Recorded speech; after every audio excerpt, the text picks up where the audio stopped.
The X Zone radio and TV show is largely an opinion talk show. All opinions, comments, or statements of fact expressed by Rob McConnell's guests are strictly their own and are not to be construed as those of the X Zone radio and TV show or in any manner endorsed by Rob McConnell, Relmar McConnell Media Company, Talkstar Radio Network, its affiliated stations, or employees.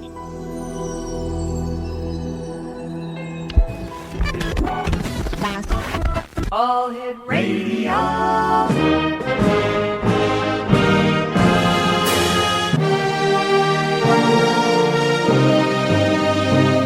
Welcome to the X Zone, a place where fact is fiction and fiction is reality.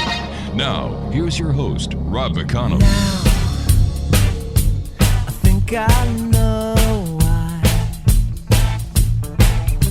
it sounded so strange on the telephone. Well, it's hard when you discover what keeps you going, keeps you all alone. I dreamed so real, you thought the smoke might never clear, and you hide it all behind endless cigarettes and tears.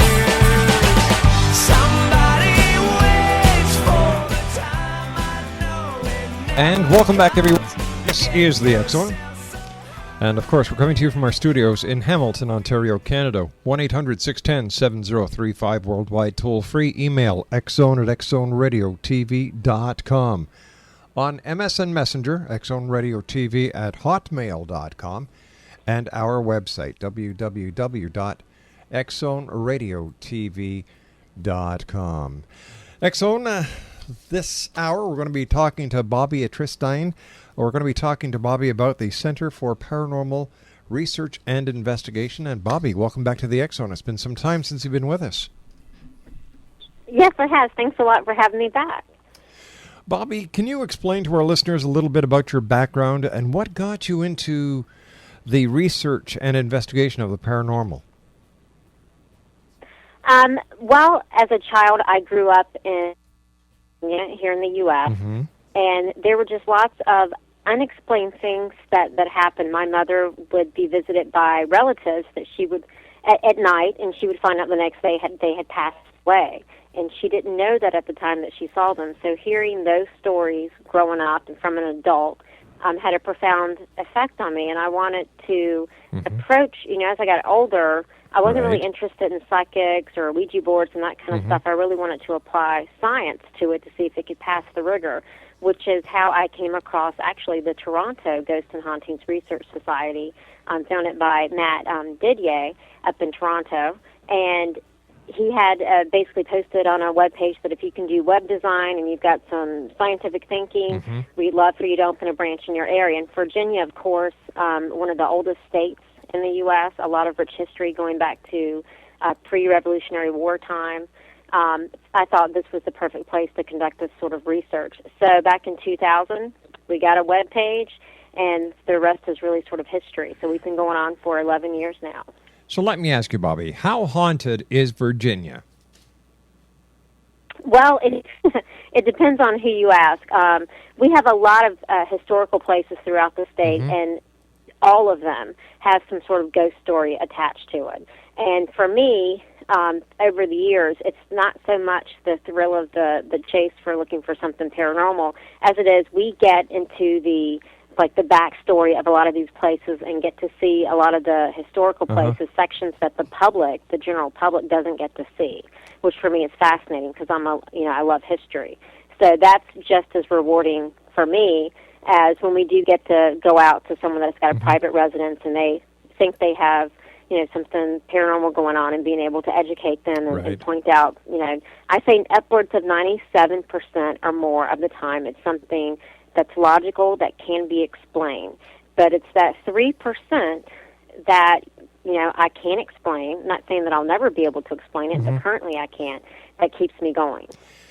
Bobbie, we've got about a minute left before I have to go to my commercial break. Do you think that we're getting closer to the answer as to what ghosts are, how they do the haunting that they do and why they do the haunting that they do. Yes, and I think the key is going to lie in quantum mechanics. Quantum physics. I think that's where the answer is. All right, Bobbie, stand by. You and I have to take our 2-minute commercial break. We'll be back right after this break from our sponsors. X-Zone Nation, Bobbie Atristain is our special guest, and she is with the Center for Paranormal Research and Investigations. Her website, www.virginiaghosts.com. That's www.virginiaghosts.com. This is the X-Zone. My name is Rob McConnell, and we're coming to you from our studios in Hamilton, Ontario, Canada, on the Talkstar Radio Network, X-Zone Broadcast Network, UK High Definition Radio, Euro High Definition Radio, Star Cable, and our growing family of broadcast affiliates, Red Cross, Canada, the United States, the Caribbean, Central America, South America, the Pacific Rim, Asia, India, Africa, and Europe. We'll be back in 2 minutes talking about ghosts and hauntings this hour in the X-Zone. Don't go away.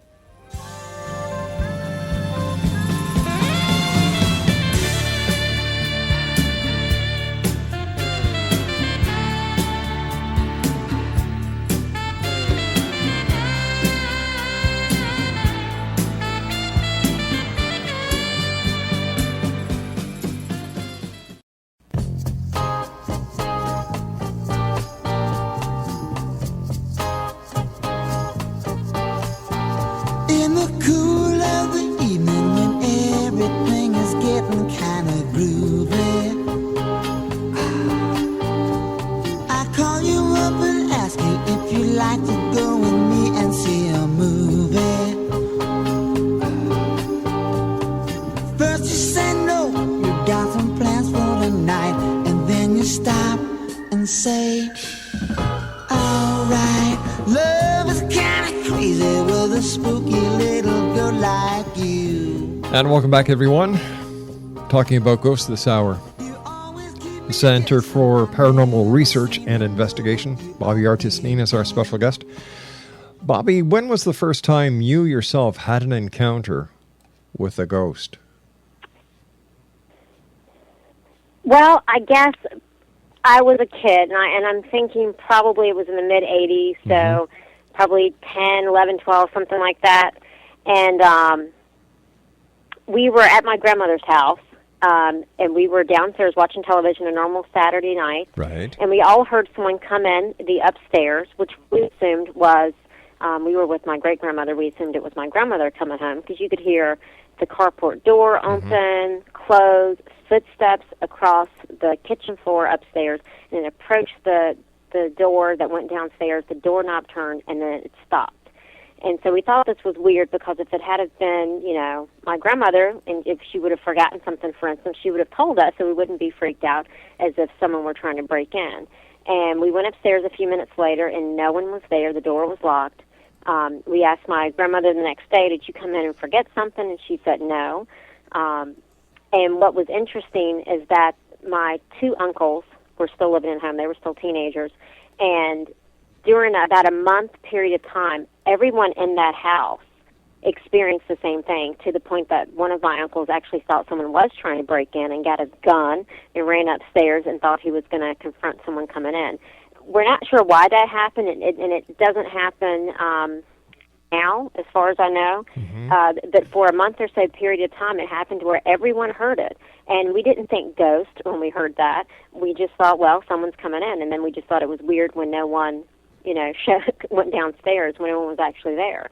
So for me, things like that, where I had my sister, myself, and my great-grandmother, we all heard it, and then other members of the family hearing the exact same thing, made me start thinking about, well, and along with the stories from my mother, being visited by deceased relatives, there's something to this, because we're not a crazy family. We don't do drugs. This is just, and it wasn't a big deal to us. We weren't freaked out by it. It was kind of like, okay, that was weird. Just go on. We didn't dwell on it. We didn't think something was going to come through the TV. There wasn't an evil spirit. Because back then, as well, you didn't have the proliferation of all the stuff that you do now on television, where we get a lot of requests from homeowners who have something strange happen or think they've had something strange happen, and they're completely freaked out that, Satan's living in their home and, they're all going to die and things like that. It's just unreal. Things like that never occurred to me. Bobbie, would you say that television either is an asset or a hindrance to legitimate ghost investigators like you? Really, it's both. Definitely the increase of, we get a lot more cases now. Mm-hmm. However, the caliber of those cases have gone down. One thing with it being on television, you do get people that maybe had experienced things but didn't know that, there were actual paranormal researchers out there that they could contact. But on the other hand, now everyone either wants a ghost because they want to be on TV, or they think everything, they don't look for the logical. And we are affiliated with the Taps family. Mm-hmm. And so every time that Ghost Hunters does a new show, any cases they get in Virginia for a certain section of Virginia get referred to us directly. And so a lot of time now, if people find out, well, Jason and Grant aren't going to come with TV cameras, they're just, not interested. And the other half of the cases are ones that, people are just, they really want a ghost.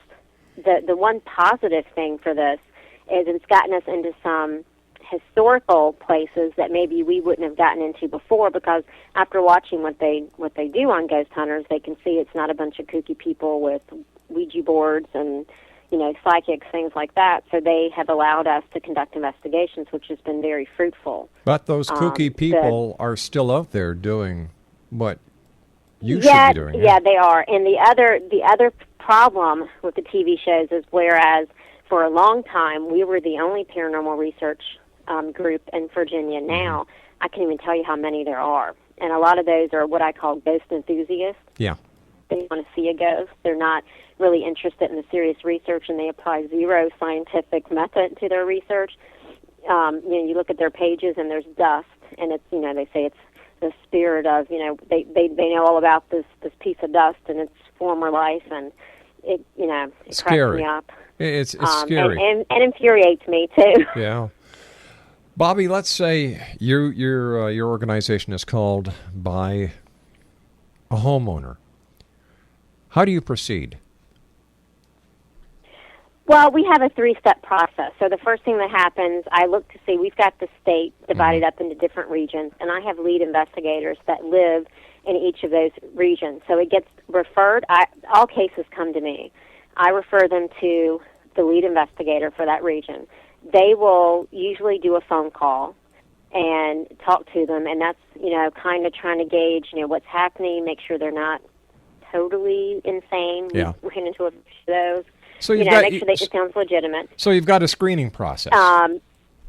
We absolutely, yeah. And then there's a second step where a small team that's local goes out there for a couple hours. Once again, you're looking to make sure they're not watching Stephen King 24/7 or Ghost Adventures or some of those folks, and that there's something legitimate.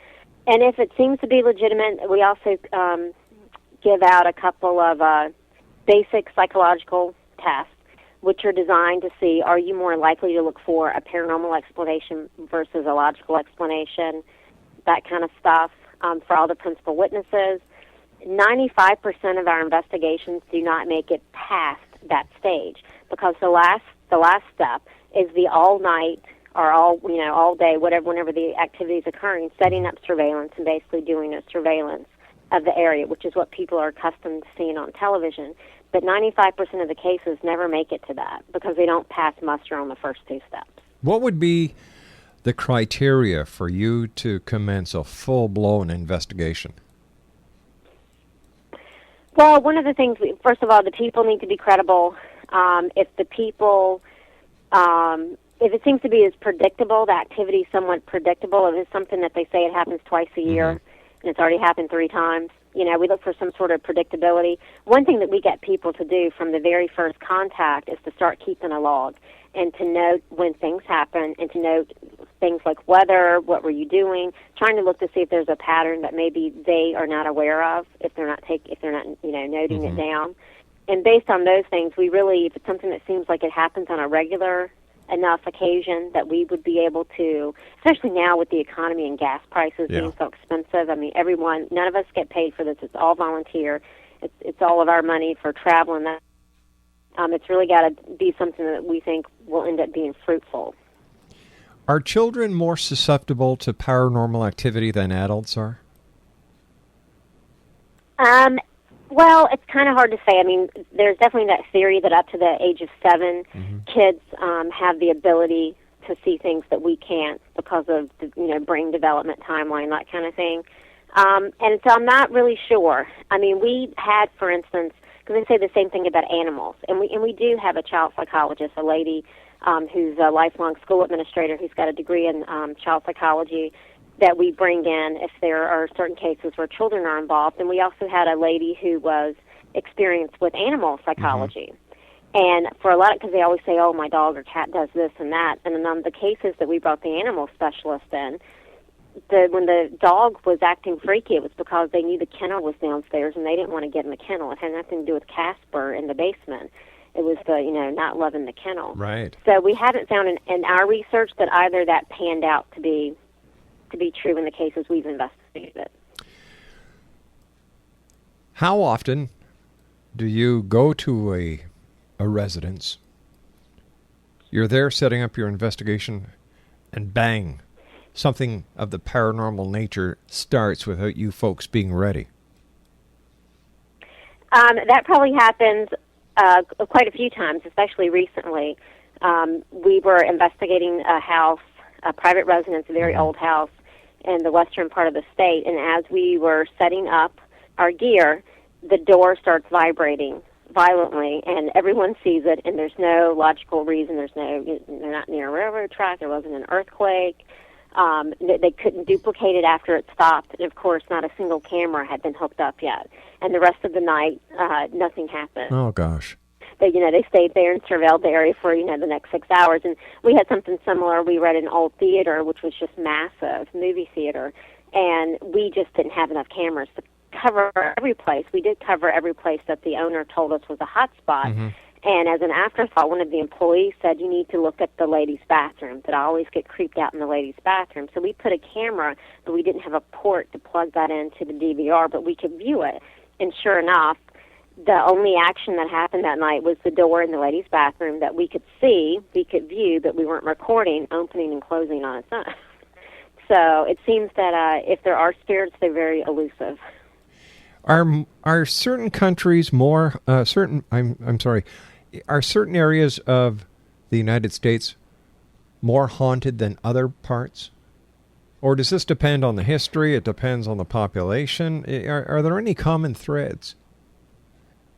Well, what I've noticed in Virginia, if you were to look at population base, assuming that the larger the population, the more case requests we would get, and this is like before the TV, all that stuff kind of hit.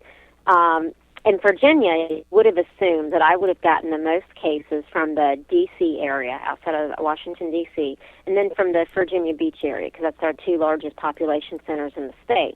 However, what I've found, and this has been pretty consistent over the 11 years or so, is that we actually get more cases from Western Virginia in the mountains and the Virginia Beach area. And so for me, it makes me think that somehow geology is involved, because you have the mountains in the western part of the state, and you have the beach with water, which everyone says, water has some impact. Right. What I can tell you about Western Virginia is those folks in that, Appalachian Mountains seem to, ghosts are a part of their culture. And I've talked to many people that have, for generations grew up in the mountains, and they say, having a ghost in your house is like having a family dog. Like, you just don't talk about it. It's not a big deal. Bobbie, stand by. I've got to take my news break. We'll it. be back on the other side. Our special guest is Bobbie Atristain. She is with the Center for Paranormal Research and Investigation. Website, virginiaghost.com. We'll be back after the news. Don't go away.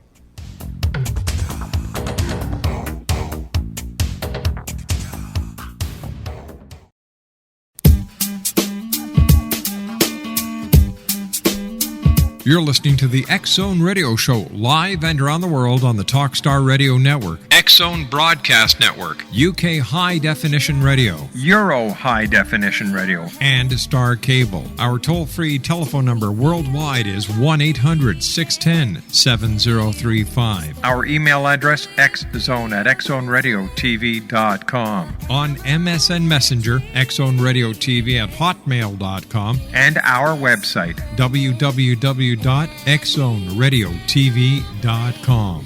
I believe it's meant to be, darling. I watch you wait.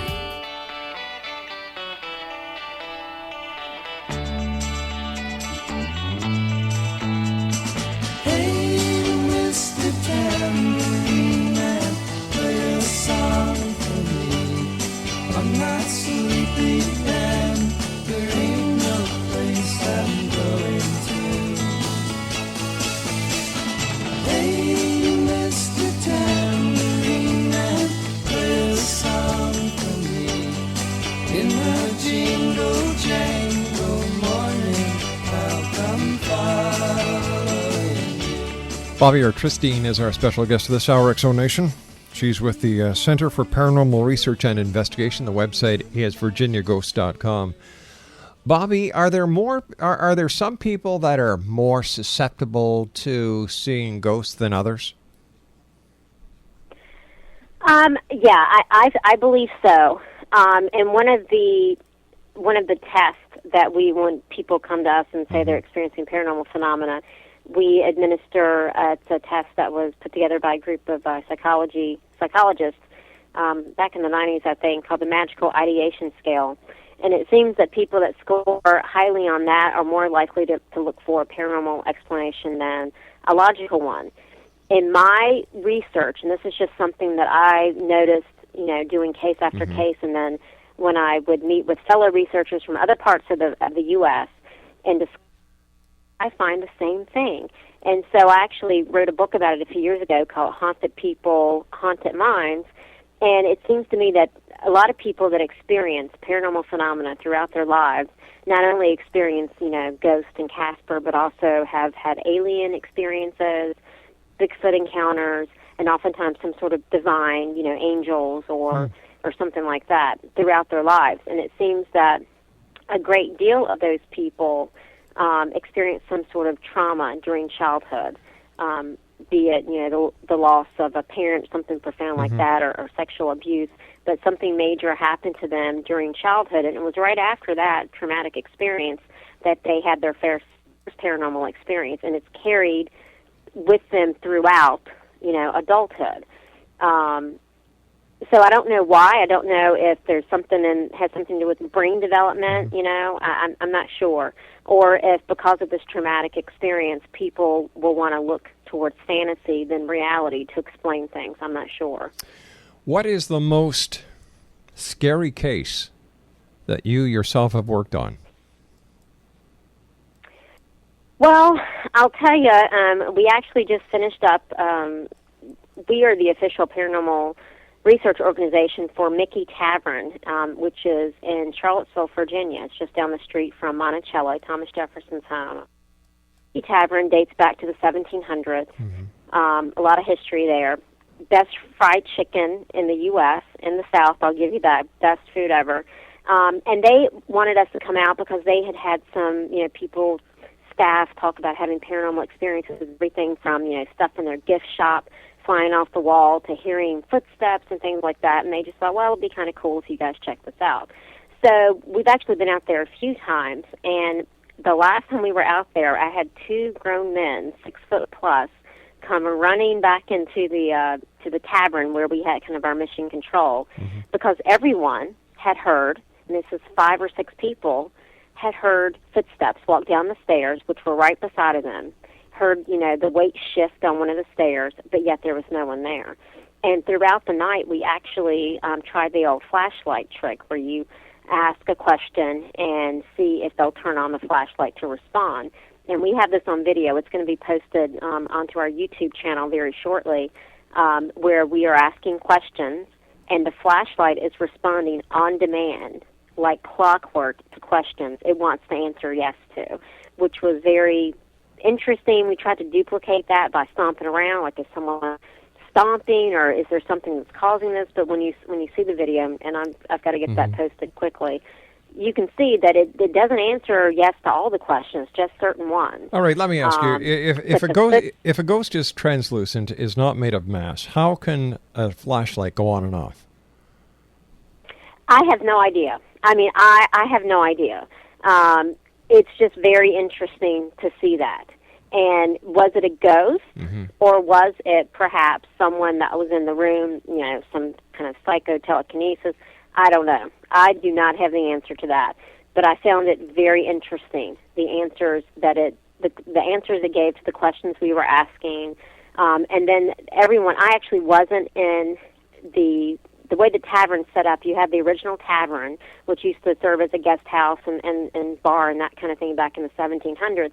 And then they've actually built a newer facility beside of it, which actually is where they serve the food today.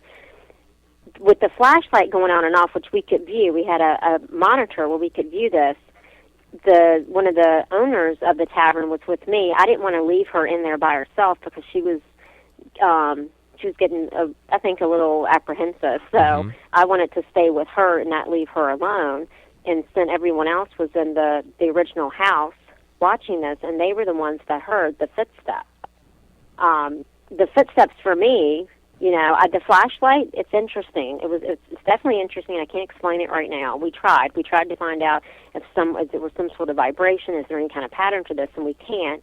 But the footsteps, for sure. I think it was 5 or 6 people in there getting ready to leave. I mean, actually, they were all lining up to get ready to go out the front door, and they hear someone come downstairs, and they actually thought it was my husband, who's also a member of the group. Maybe he'd gone upstairs and he was coming down, and they hear these steps coming down the stairs, and there's no one. And my husband, ironically, had come back to where I was, so he wasn't even in the original house.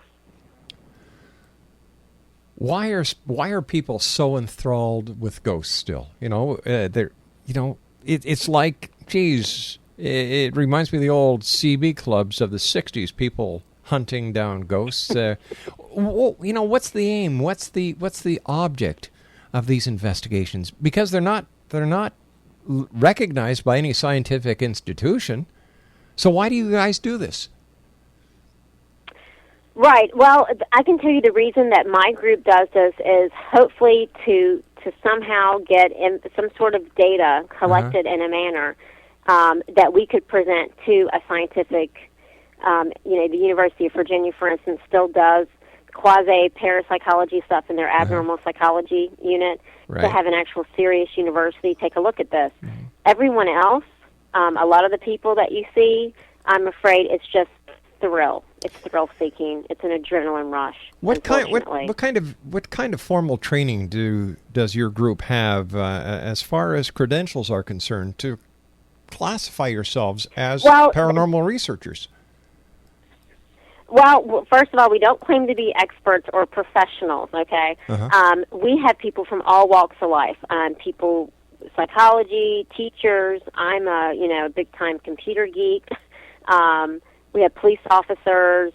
We actually do have some scientists, all walks of life. And the one thing that brings us together versus other groups is that everyone has agreed to look at this and try to garner empirical evidence, and be careful when we do collect evidence that there's some sort of chain of custody. So if we ever were to get something that we could take to UVA, that we could assure that it hadn't been tampered with.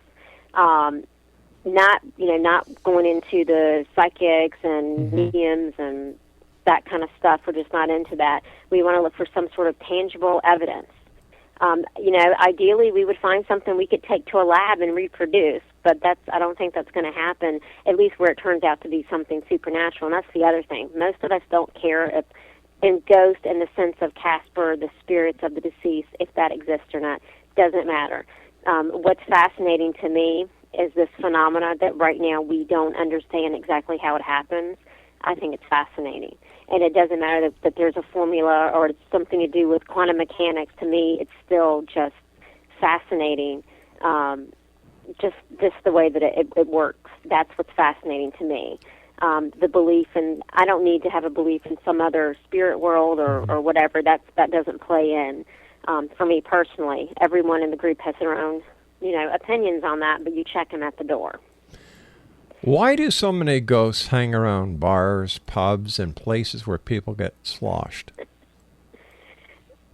Well, I think that if you look at the theory that ghosts are spirits of the deceased, you're going to hang around places you hung around in life. Yeah, but you just said you don't. Wait a sec. You just said that you don't go for that. I personally don't All go right, for that so now. let's. I'm talking to you now personally. Why is it that you think, based on what you believe, that there are so many ghosts that are reported to hang around bars? I have only investigated a couple of places that were bars.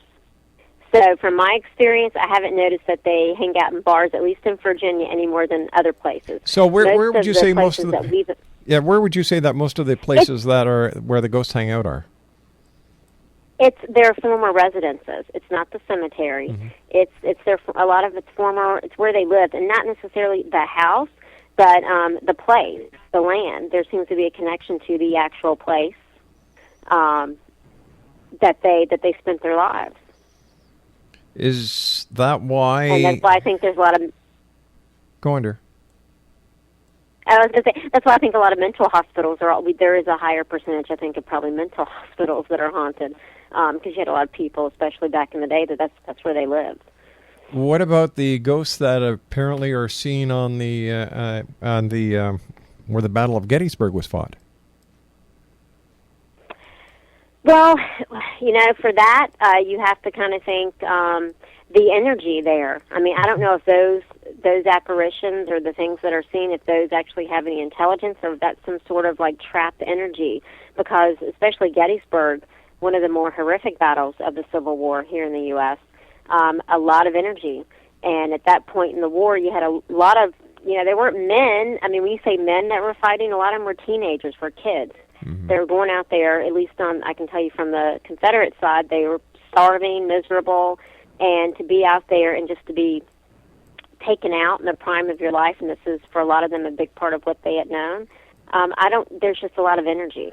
How come if we you don't want to go with the theory that ghosts are dead people, then maybe they don't know they're dead, if you want to go with that theory. How come we don't hear ghost stories about Vietnam, Korea, Iraq, Afghanistan? Why is it that the only ghost stories that we hear about are from the historic sites that end up being tourist spots? There are ghost stories in those places. We just don't hear about them here in the States. I know my husband was in Iraq, and he actually, one of the places he stayed was an old prison, and that place was haunted. I mean, there are ghost stories from there, but we don't hear them. We don't hear about them, maybe because of the language barrier. I don't know. And I mean, one thing that I've always also said is why are there no, the Neanderthal ghosts? Why don't I see the cavemen ghosts? Yeah. Where are they? I understand that. So does this mean that there is a definite connection between the person who was having the experience and their beliefs and their perception as well as their mental ability?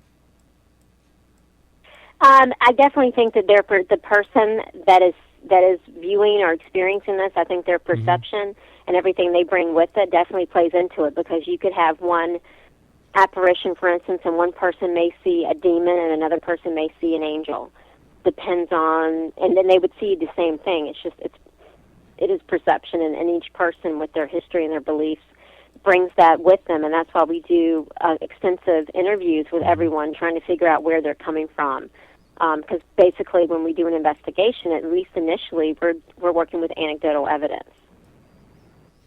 Please don't take this wrong, but who checks out the sanity of the researchers? That's an excellent question. And we've actually had a couple of researchers that have proven to be not so sane, and they leave the organization. And we don't actually go through. We ourselves do not go through a battery of psychological tests, but we do background checks, criminal background checks. We get employees, their current employment for references, There's also a 3-month probation period where you have to do complete certain requirements, such as I think it's 2 preliminary on-site investigation and 1 full-scale investigation, with a recommendation from your regional director, and then it goes before the membership at large for a vote. So there is a trial period, and there's some background research done, but you're right. And we have had a couple of members that look to be upstanding, but due to some actions that they took, and it was within our group, nothing to do with our clients, but were found to be maybe not as sane as we thought. You never know. You never know. Bobbie, stand by. You and I have to take our final break for this hour. Exonation, if you'd like more information, Bobbie has a great website, www.virginiaghosts.com. Ghosts. I've been out on so-called ghost investigations, and you know what, Bobbie? I hate to say it, but it seemed as if there was a lot of giggling, there was a lot of laughing, there was a lot of spoofing between the members of the different organizations. I walked away from that saying, you guys are worse than kids. And I'm not talking about your organization, please. It has nothing to do with you folks. And I think that this is why so many people, when it comes to ghost researchers, they don't take them serious, because it's like a hobby for them. Like, let's get out on a Saturday night, go chase a ghost, have some laughs, and then we go have a few beers later. Stand by. We've got to take our final break. We'll be back on the other side. Once again, www.virginiaghost.com. My name is Rob McConnell. This is the X Zone. Don't go away.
Well, X Zone, we've been talking about ghosts this hour, hauntings, and Bobbie Atristain from the Center for Paranormal Research and Investigations. Her website is virginiaghost.com, has been kind enough to be with us. And Bobbie, there are a number of credible groups out there like yours. Unfortunately, it's the ones who do it haphazardly, who do it for fun, are ruining it for the people like yourself who do it with science in mind. If somebody is planning on calling a paranormal organization because they truly believe that there is paranormal activity happening within their home, what questions should they ask, and what are some of the red flags that they should look for? That's a great question, and I think that's important considering the proliferation of ghost enthusiasts that's happening right now. One thing I would do is check out their website and see if they have credible bios, so you'll know the kind of people that are in this organization. When you speak to them, find out what sort of screening process. For instance, everyone in my group goes through a Virginia State Police background check to make sure they're not wanted criminals, and that's also a requirement for TAPS now. We were doing it before TAPS wanted it, because I don't want people knowing where I live, because a lot of times we meet at my house if they're not, if they're crazy kind of thing. I would also look at the kind of evidence they post on their website. If they are posting those ghost pictures and then claiming that, they know the whole past life of this piece of dust, that should be a red flag. But the big thing is to make sure that, they look like they're professional. The website's a lot of times a big giveaway as to how professional the group is. Look at the kind of evidence that they've posted. Mm-hmm. Do they get back with you right away? What kind of things are they asking you? Are they even asking you any questions to see if you're legitimate, or they just want to come to your house? Because that should be another big red flag. And if someone walks into your home and says right away, there's a ghost and I can see it, or you've got a demon, or they want money, those are huge red flags, because there are a lot, especially here in the U.S. and Canada, a lot of groups that do this. They're nonprofit. They will not charge you a dime. So someone that's asking money, or someone that's promising that they can get rid of a spirit for you, big red flag. One Big final red flag. quick question, Bobbie. Psychics during ghost investigations. What's your opinion of it? I just think it's all crap, personally. I'm not into psychics. Yeah. I'm sorry. I have not had a psychic yet, and I've met tons of them that said they were psychic, that could give me anything that couldn't be, anything that they couldn't have known ahead of time, or that they couldn't pick up from some sort of cold reading or something. Not met that psychic personally yet that convinced me that they had powers beyond that of your average person. Bobbie, I want to thank you ever so much for joining us. Always a great pleasure talking to you. Keep up the great work, my dear. You are a light in a group, in an area of the paranormal that needs more shining, and if anybody can do it, you can. Take care of yourself, Bobbie. Thank you. Bye-bye now. Thank you. Well, that's it for tonight, everyone. We'll be back to, Monday night, as once again we cross the time-space continuum to this place that I call the X Zone. So, have a great weekend. Happy, Labor Day weekend, and we'll see you. Bye-bye now.